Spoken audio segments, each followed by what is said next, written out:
భారీ ఆఫర్ను రిజెక్ట్ చేసిన సాయి పల్లవి.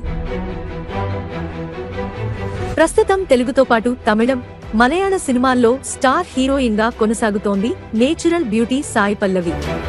మలయాళంలో సూపర్ హిట్ అయిన ప్రేమం సినిమాతో ఇండస్ట్రీలోకి అడుగుపెట్టిన ఈ బ్యూటీ శేఖర్ కమ్ముల డైరెక్షన్లో వచ్చిన ఫిదా సినిమాతో టాలీవుడ్ లోకి ఎంట్రీ ఇచ్చింది. ఈ 2 సినిమాలతో ఎంతో మంది కుర్రకారుని ఫిదా చేసింది.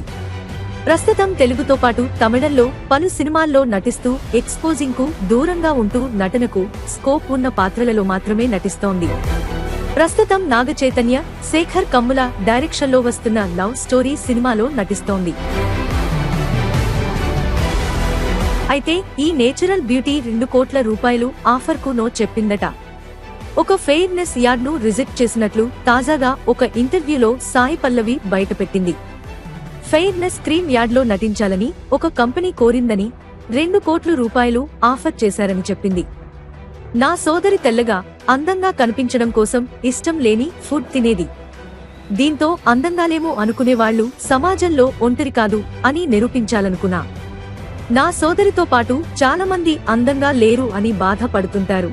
సో వారి అందరి కోసం ప్రేరణ నింపడానికి ఆ యాడ్ ఆఫర్ ను రిజెక్ట్ చేశా అని సాయి పల్లవి చెప్పింది.